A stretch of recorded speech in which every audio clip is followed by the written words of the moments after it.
हरिओम. पातंजल योगसूत्रे योगदासांचे प्रवचन. साधनपाद. सूत्र क्रमांक 1 भाग 2. ईश्वर प्रणिधान. या आधी समाधीपाद या विभागात सूत्र क्रमांक 23 ईश्वर प्रणिधानाद्धा यामध्ये याचे विवेचन सविस्तर केलेले आहे. ते पुन्हा पहावे. येथे महत्त्वाचा मुद्दा सांगितलेला आहे की या विश्वात त्या एका ईशाचीच सत्ता चालते. आपण येथे काहीही करू शकत नाही. त्याने जे काही निर्माण करून ठेवले आहे त्याचा स्वीकार करून आपण आपले जीवन तपाचरणाने मुक्तीकडे नेणे एवढेच आपल्या हाती आहे. संपूर्णपणे ईश्वर शरणागता स्वीकारायची आहे.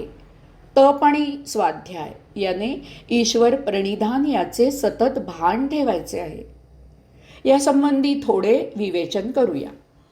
तपाचरण आणि तेही स्वाध्यायाने चालू असताना स्वाभाविकच आपली प्रवृत्ती आपण केलेली प्रत्येक कृती ईश्वराला अर्पण करण्याकडे होते. जे काही चांगले घडते त्याचे श्रेय आपण ईश्वराला देऊन मोकळे होतो. प्रत्येक कृती जर ईश्वरालाच अर्पण करायची असेल तर आपल्या हातून स्वाभाविकच निंद्य कृत्य होत नाही. आपण आपोआपच आत्मब्रह्माला अपेक्षित जीवन जगू लागतो. त्यातून आपल्या हातून जर काही वाईट कर्म घडले तर आपण त्या ईश्वराची करुणा भागतो. स्वाध्यायाने पुन्हा असे घडणार नाही याची काळजी घ्यायला सुरुवात करतो. तपाचरणाने आपण त्या दिव्य चैतन्याला एकदा स्वीकारले की त्याप्रमाणे आपणही तसेच व्हायला लागतो. जेव्हा जेव्हा शक्य होईल तेव्हा तेव्हा जडदेहापेक्षा त्या स्वचेतनेत डुबकी मारून बसावे अशीच सहज प्रवृत्ती होत जाते. जीवन एका दिव्य आनंदाने फुलू लागते. मौनात ती चेतना आपल्याला जडत्वातून सूक्ष्मत्वाकडे नेऊ लागते. आयुष्य दिव्य आनंदाने काठोकाठ भरभरून वाहू लागते. आपल्या सहवासात आलेला प्रत्येक जण त्या आनंदाचा आस्वाद घेऊ लागतो. आनंद प्रसन्नता ही सहजावृत्ती होते. त्यासाठी वेगळे काही करावे लागत नाही. लहान बालकाप्रमाणे निरागस असा जीवन प्रवाह वाहायला लागतो. एक क्षण असा येतो की त्या आनंदाची परिसीमा होते. आपोआप एक दार उघडते. आपला संसार हा एक सोपस्कार होऊन जातो. आपण संसारात भौतिकात जगत असलो तरी त्याच्या पलीकडे आपले व्यवहार चालू होतात. अगदी सहजच आपल्या नकळत तेथेच परब्रह्म परमात्मा योगेश्वर असतो. नरकात यातना आणि स्वर्गात ऐशोआराम असतो. या दोन्ही ठिकाणी योगेश्वर नसतो. तो या आपल्या सहज जीवनात येथे पृथ्वीवर असतो. जेथे आपण असतो तेथेच कैवल्यधाम असते. आपल्या लक्षात येते की क्षितिज नेहमी आपल्यापासून दूर पळत होते. हा आपल्याला होत असलेला भास होता. कारण आपण जेथे उभे आहोत तेथेच आपल्या अगदी पायाखाली नेहमीच क्षितिज असते. आपण अतिपरिचयात अवज्ञा करून आपणच ते पायदळी तुडवीत असतो. उगीचच दूर पाहत असतो. आता ती जाण येते. स्वर्गाकडे लागलेले डोळे आपोआप खाली झुकतात. तप, स्वाध्याय आणि ईश्वर प्रणिधान याने प्रज्ञा प्राप्त झाल्यावर तेथील परमधाम दिसू लागते. स्वाध्यायाने आपणच तो परमात्मा आहोत हे ज्ञान होते. हेच आत्मविलिनीकरण असते. क्रियायोग. तपोचरणाने दिव्य ऊर्जा प्राप्त करून स्वतःला अध्यात्माकडे नेण्यासाठी स्वचा अध्याय करायचा आणि त्याला ईश्वर प्रणिधानाची जोड द्यायची असा हा सर्व मिळून क्रियायोग आहे. तिन्ही मिळून क्रियायोग प्राप्त होतो. याला क्रियायोग असे योगाधिराज पातंजलींनी म्हटलेले आहे. त्याला तसेच कारण आहे. योग साधनेचा अभ्यास करणारा साधक योगयुक्त होऊन योगाभ्यास करत असतो. 12 महिने 24 तास तो योग साधना करत नसतो. योग साधना करून इतर वेळी त्याला सामाजिक आणि सांसारिक असल्यास कौटुंबिक बांधिलकी असते. यासाठी त्याला वेळ द्यावाच लागतो. अशा वेळी म्हणजेच योग साधना करत नसतानाही साधकाने क्रियायोगात आचरण करावे. योगाभ्यास करत नसताना, संसाराची कामे करत असताना एका बाजूला व्यक्त किंवा अव्यक्त मनात त्याने जप जाप्य चालू ठेवावे. भौतिक निरीक्षण करत असताना त्याला आध्यात्मिक जोड द्यावी. भौतिक वस्तू या त्या ईश्वराच्या मालकीच्या आहेत, त्या आपल्याकडे वापरासाठी अनामत म्हणून आहेत. येथून जाताना त्या दुसऱ्यासाठी सोडून जायचे आहे याचे भान ठेवावे. क्रियायोग भौतिक संसार करून संसाराव्यतिरिक्त इतर वेळीही करावयाचा आहे. हळूहळू संसार हा गौणत्वाकडे झुकवून क्रियायोग प्राधान्याने करायचा आहे. अशा वेळी सांसारिक जबाबदारी पूर्णत्वाने पार पाडायचीच आहे. त्यात जरासुद्धा कुटुंबियांवर अन्याय होता कामा नये. संसार करायचा म्हणजे क्रिया करणे प्राप्तच आहे. याचा अर्थ साधक जेव्हा योग साधना करत नसेल तेव्हा तो भौतिक क्रिया करत असेल. जेव्हा तो योग साधना करत असेल तेव्हा तो क्रिया योग करतच असेल. तेव्हा तो तप स्वाध्याय यासाठी क्रिया करत असेल. अशा प्रकारे क्रियायोगाचे आचरण करणारा साधक नेहमी सतत भौतिक किंवा आध्यात्मिक अशा कोणत्या ना कोणत्या तरी क्रियेत असेल. म्हणूनच या साधनेला दिलेले क्रियायोग हे नाव सार्थच आहे. तप म्हणजे एखादी विशिष्ट गोष्ट साध्य करण्यासाठी ती साध्य होईपर्यंत केलेले अथक परिश्रम. हे परिश्रम स्वतःबरोबरच समाजाच्या आणि राष्ट्राच्या हिताचे असावे. दुसऱ्यांना त्रास देणारे, लुबाडणूक करणारे, कसंही करून स्वतःच्या तुंबड्या भरणारे दांभिक नसावे. अथक कष्ट घेता येण्यासाठी योग नमस्कार, योगासने, योग प्राणायाम, ओंकार साधना इत्यादींनी शरीर प्रकृती सुदृढ ठेवावी. वागणूक नम्र असावी.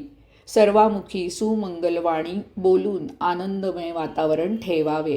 मनापासून सर्वांचे कल्याण चिंतावे.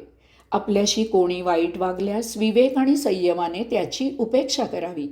अशा तपोचरणाने साधकाची कांती चमकदार होईल. मनस्वास्थ्य लाभेल, बुद्धी सतेज होईल. स्वाध्याय 2 प्रकारचा अपेक्षित आहे. एक म्हणजे साधकाने सतत ज्ञानार्जन करावे. आपण सर्वज्ञ असल्याची मूर्ख भावना ठेवू नये. ज्ञान हे स्वतःबरोबरच इतरांच्या भल्यासाठी उपयोगी पडणारे असावे.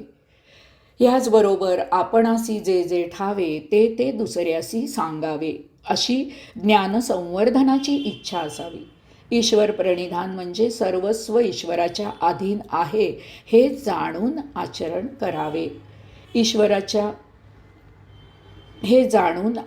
करावे.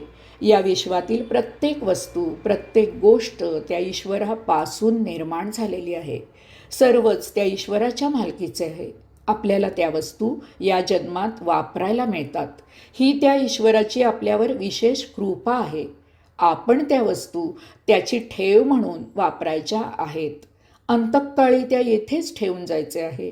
तेव्हा स्वकष्टाने आवश्यक तेवढेच मिळवावे. दुसऱ्याच्या कमाईवर नजर ठेवू नये. वस्तू सर्वांसाठी आहेत, तेव्हा अनावश्यक संचय करू नये. अक्रियायोग. ज्या अर्थी क्रियायोग आहे त्या अर्थी अक्रियायोगही असला पाहिजे. अक्रियायोगाचे प्रयोग केले गेले, ते संपूर्णपणे यशस्वी झाले हे थोडं समजून घ्यायचं आहे. ज्यांनी हे प्रयोग यशस्वी केले त्यामध्ये 2 गोष्टी संभवतात. पहिले म्हणजे असे महात्मे सूत्र क्रमांक 19 प्रमाणे भव प्रत्ययो विदेह प्रकृती लयानाम असे होते. जन्माला येतानाच ते देह आणि आत्मा यांचे पृथक्करण करून आले होते. हे पूर्वजन्मीचे सुकृत होते. त्यामुळे त्यांना ते दिव्यद्वार काहीही न करता उघडले गेले. मुक्तीसाठी काही करावे लागत नाही अशीच त्यांची या जन्मी अनुभूती होती. त्याप्रमाणे त्यांनी ती तशी शिकवण दिली. दुसरे म्हणजे क्रियायोगात योगप्राप्तीची जी पद्धत सांगितली जाते ती विचार करण्यासारखी आहे. कोणतेही सुखावह वाटेल असे आसन घाला. काहीही न करता शांत, स्वस्थ, निश्चल बसा. जरासुद्धा हालचाल करू नका. डोळे मिटा, मौन पाळा. इंद्रियांनी ग्रहण केलेल्या संवेदनांकडे लक्ष देऊ नका. असं जितका वेळ बसता येईल तितका वेळ दररोज नियमित बसा. या व्यतिरिक्त काहीही करण्याची आवश्यकता नाही. योग्य वेळी तुम्ही दिव्यत्वाला आपोआप पोचाल. ही शिकवण फार उच्च आहे. ज्यांना असे बसणे जमले ते दिव्यत्वाला पोचले. तसेच जे असे बसू शकतील ते दिव्यत्वाला पोचतील यात शंका नाही. हे विचार करण्यासारखे आहे. काहीही न करता शांत, स्वस्थ, निश्चल बसणे हेच महाकठीण आहे. तीच एक महाक्रिया आहे. काहीतरी कर्म करत बसणे फार सोपे आहे, परंतु काहीही न करता शांत, स्वस्थ, निश्चल बसणे महा अवघड आहे. शाळेत गुरुजी ती एक शिक्षा म्हणून देत असतात. दुसरे म्हणजे मौन, याचा अर्थ पंचज्ञानेंद्रियांनी मौन असा आहे. याचा अर्थ पंचज्ञानेंद्रिये काबूत आणायची आहेत. ही गोष्ट तर अनेक वर्ष साधना करूनही साध्य होत नाही. याचा अर्थ डोळे मिटून मौन बसणे ही एक क्रियाच आहे. पंचज्ञानेंद्रिये काबूत आणायची ही तर महाक्रिया आहे. अशा प्रकारे अक्रियायोग हा प्रत्यक्ष क्रिया न करता साधायचा असला तरी क्रिया न करणे ही एक महाकठीण, महाअवघड क्रियाच आहे. अक्रियायोग साधनेत क्रिया सुप्त असते एवढेच. कारण चेतनेला अचेतन बनवणे हे मोठं दिव्य साधनेचं काम आहे. तेव्हा अक्रियायोगात क्रिया प्रत्यक्ष नसली तरी अप्रत्यक्ष आणि क्रियायोगाहूनही महाअवघड अशी क्रिया करावी लागते. क्रियायोगाने आपण शेवटी अक्रियायोगाला जाऊन मिळतो. एक एक क्रिया करत करत तिच्या बंधनातून दूर होत होत आपण अक्रियायोगालाच प्राप्त होत असतो. तेव्हाच दिव्यत्वाला पोचता येते. तेव्हा दोन्हीचे अंतिम उद्दिष्ट एकच आहे. हरिओम.